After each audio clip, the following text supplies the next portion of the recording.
into this outfit, ma'am. Well, yeah, congratulations. Leslie Hampton, Indigenous designer. Oh my God, very cool. I love it. It makes me happy. So I like anything that makes me happy. Congratulations on all the success. Thank you. You are killing it. Do you enjoy award shows and like meeting people and all that? It stresses me out. You know, the meeting people is the fun part of it.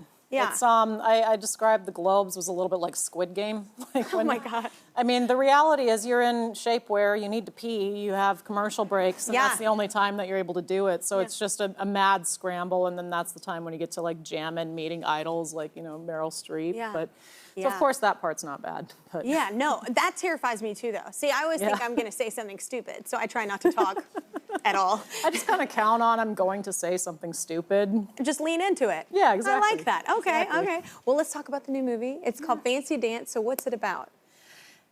Fancy Dance is a story that grew out of our filmmaker, our director, Erica Tremblay, was in a language immersion program. She's Seneca Cayuga from Oklahoma, where there are no fluent speakers of the Cayuga language. So the nation that's in Oklahoma and Missouri were relocated from northern New York and from southern Canada. So in Six Nations in Canada, there's a language immersion program she put herself through as an adult so she could revitalize language. Wow. And while she was there, she picked up the word for mother and for auntie, and that kind of inspired this whole story of Fancy Dance, where Jack's, Roki's auntie, Knoha'a, meaning little mother, small mother. There's no separation between, you know, there's not a word that kind of separates you further from your auntie. That's your other mom. And those of us who have close families that absolutely understand that, and our languages support that. So it's a story of an auntie and a niece who's the sister and mother, the mother of the niece, the sister of the auntie is missing. So while my character is doing what a lot of women in our community, what a lot of people in our community have to do, they're the task force that goes out in search of our missing people. Even though they're not the ones that have the imbued jurisdiction to do so, that's the FBI. Yeah. Oftentimes they do nothing about it. Yeah. So Jax is searching for answers about what happened to her sister while raising her niece. Enter her father, a non-native man who's remarried a non-native woman, and they are mysteriously building a relationship with Roki, and then reveal, like you just saw, it's because Child Protective Services has come around to extract Roki from the home. Yeah.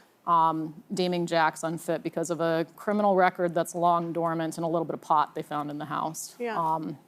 So Roki's life is uprooted to go live with her grandparents, who make it very clear that powwow culture is going to be replaced by a new form of dance. She's given a pair of ballet slippers, and there's no real acknowledgement of what's going on with her mom in that process. So Jax, when she sees the writing on the wall, decides that, you know what, I'm taking this kid to this powwow that they're saving up every little scrap of money they can raise to get themselves to, and she's going to borrow Dad's car in the middle of the night and take her to this powwow. New wife doesn't like that. The feds are called, and a manhunt ensues for Jax, taking Roki to the state powwow. What is the significance of the title, Fancy Dance? Fancy dance is a style of dance that exists within powwow culture, and it originated as pretty exclusively a men's form, and it's fantastic. It's an incredible form. And once, long ago, or not so many generations ago, there was a Ponca woman who wanted to move the way the men did. So women's traditional dance, which is what I did when I was a kid, it's very graceful, it's very measured, it's very contained. And this young woman wanted to move like the men, so she grabbed what was at hand, a scarf, two scarves, and she started moving the way they did. She started spinning and doing fancy footwork, and that gave birth to women's style, old style fancy dance. And that's what you see Jax do in the film. Yeah. Suddenly this utilitarian scarf she's carried in her pocket, the whole narrative has a purpose at the end when you see them doing this together. Now joining us from the film, please welcome Lily's co-star Isabel Deroy-Olson and the director Erica Tremblay.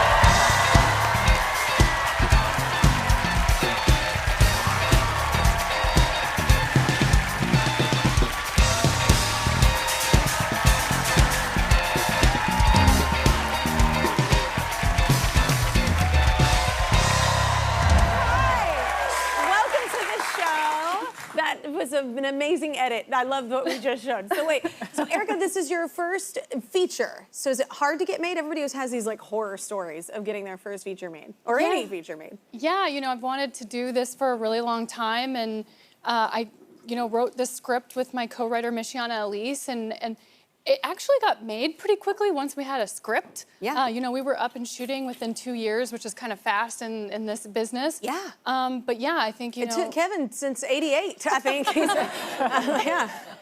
Yeah, I mean, indie film is always hard to do and hard to get made, but we had so many great producers and people that believed in the story, which I think is important to find financiers and studios, and you know, to take chances. And I was like, let's make a story about a queer Native American woman and her niece, and it's not necessarily something we've seen or we can point to the success of it until now. Yeah. And so we're so grateful that we had all of these partners that helped us make this film Congratulations. Possible. It's quite a thing. So Isabel, this was your first big film as well. Yeah, it was. Were you nervous about it or just so excited? I mean, first feature, it's definitely a daunting thing, you know, like just because we cared so much about it. You know, I got the script, and my mom reads way faster than I do, so she finished reading it before me, but we sat down together at breakfast the next morning and just cried because we really, really cared about it, and we really saw us in it.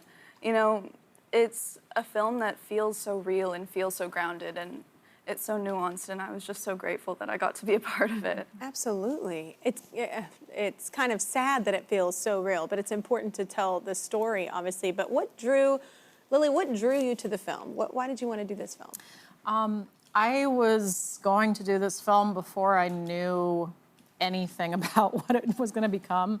Eric and I had made a short film together in 2018 called Little Chief. You can watch it on YouTube. She had created this character in the image of her mom. And before we were done filming, I wanted to ask Erica if she would consider writing a feature, because I wanted to work with this person again and again and again. I mean, this was like my indigenous version of Kelly Reichardt. She just writes scripts in such a beautiful way that I love to perform. Yeah. And before I could ask her, she asked me, so can I write a feature for you? And I was, yes. And when I read the script, it was one of the rare times as an actor I wasn't projecting a performance. I wasn't projecting myself into it. I wasn't trying to see how I might play it. I just fell in love with these characters, and I was so arrested by it. I didn't even like take a bathroom break. I just read it. Yeah. And then I read it again. That's how you know it's good. Yeah. So it took a minute to find Isabel, right? How did you know you'd landed on the right one? She's sitting right here, so you gotta be nice. Well, I had just knew that we were gonna do a search, and I knew that we were gonna find Roki out in the world, and we'd brought a casting director on even before we had financing. We were like, okay, well, if this film ever happens, like, we need to go find Roki. And I was casting, I work in television as well, and I was casting for an episode of television, and she was auditioning for a pregnant teen, and she looked way too young to play that character, but I was like, I'm looking for a 13-year-old for my movie, and Isabel read, and it was just, she's Roki.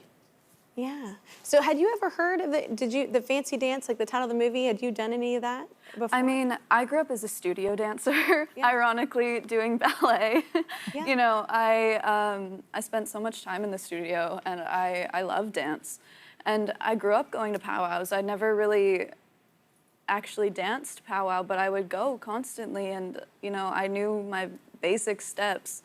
But the film really gave me a chance to zero in on that and really have a lot of fun with it, especially with... I had a lot of pride from finding out like how it started. That's so cool. The whole story of that was really moving and inspiring. Well, Fancy Dance is in select theaters now and streaming on Apple TV Plus starting June 28th. Everybody, you gotta go check it out. We'll be right back.